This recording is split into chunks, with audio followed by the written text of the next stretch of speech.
अंग्रेजों के शासन में अंग्रेज हमारे ही देश के समुद्र के पानी से नमक बनाते थे और उसे महंगे रेट पर अर्थात ज़्यादा कीमत पर मार्केट में बेचा करते थे।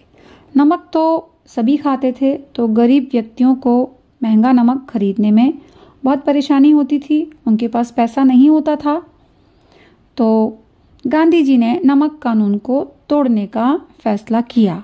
उन्होंने 12 मार्च 1930 को अपने साबरमती आश्रम से 78 साथियों के साथ 390 किलोमीटर की पैदल यात्रा शुरू की और पैदल चलते हुए वो 24 दिन में दांडी गांव पहुंचे। रास्ते में हजारों लोग उनके साथ जुड़ते चले गए थे। 9 अप्रैल 1930 को गांधी जी ने समुद्र के किनारे पहुंचकर अपने हाथों से नमक बनाकर कानून को तोड़ा। उसके बाद पूरे देश में नमक बनना शुरू हो गया। इससे भी अंग्रेज सरकार घबरा गई। 1939 में दूसरे विश्व युद्ध में अंग्रेजों ने भारत को बिना पूछे, भारतीयों की सहमति के बिना भारतीयों को युद्ध में झोंक दिया। तब 1942 में गांधी जी ने भारत छोड़ो आंदोलन शुरू किया। पूरे देश में प्रदर्शन हुए, लाखों लोग जेल गए। युद्ध के बाद अंग्रेज थोड़ा कमजोर पड़ गए थे। तब नेताजी सुभाष चंद्र बोस ने आज़ाद हिंद फौज का गठन किया। उन्होंने नारा भी दिया कि तुम मुझे खून दो और मैं तुम्हें आज़ादी दूंगा। उनका जय हिंद का नारा आज भी हर भारतीय को प्रेरित करता है। 1946 में नौसैनिक विद्रोह हुआ, जिसे भारतीय नौसेना के सैनिकों द्वारा किया गया था। उनको अंग्रेज अफसरों से कम वेतन मिलता था और खराब भोजन मिलता था। उनको नीचा दिखाया जाता था। धीरे धीरे यह विद्रोह 78 जहाजों और 20 नौसैनिक ठिकानों में फैल गया। अब भारतीय सेना, आम जनता, मजदूर सभी सड़कों पर उतर आए। अंग्रेजों ने गोलियां चलवाईं।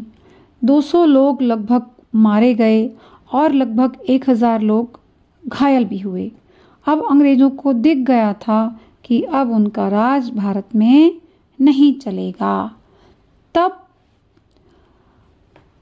आखिर में फाइनली 3 जून 1947 को माउंटबेटन योजना घोषित की गई, जिसे भारत के आखिरी वायसराय लॉर्ड माउंटबेटन ने बनाया था। इस योजना के तहत भारत को 2 हिस्सों में बांटा गया, भारत और पाकिस्तान। तब भारत आज़ाद हुआ 15 अगस्त 1947 को। बहुत से अनगिनत लोगों ने आज़ादी की लड़ाई में अपनी कुर्बानी दी थी। कुछ लोगों के नाम तो हम जानते हैं, जैसे हमने सुने भी हैं, जैसे रानी लक्ष्मीबाई, तात्या टोपे, बेगम हजरत महल, मातंगिनी हाजरा, दुर्गावती देवी, राम प्रसाद बिस्मिल, बाल गंगाधर तिलक, वीर सावरकर, लाला लाजपत राय, जतींद्रनाथ मुखर्जी, चित्तरंजन दास, सरदार वल्लभ भाई पटेल जैसे बहुत से स्वतंत्रता सेनानियों ने देश को आज़ाद करवाने में मुख्य भूमिकाएं निभाई थी। इन्हीं में दादा भाई नौरोजी और गोपाल कृष्ण गोखले का नाम भी आता है। इन लोगों के नाम तो हमने गिन लिए, सुन लिए, लेकिन बहुत ऐसे हुए हैं जिनके नाम तो हम जानते भी नहीं हैं। वो तो गुमनाम ही शहीद हो गए हैं। स्वतंत्रता दिवस के उपलक्ष्य में सभी स्वतंत्रता सेनानियों को भावभीनी श्रद्धांजलि। भारत माता की जय। जय हिंद।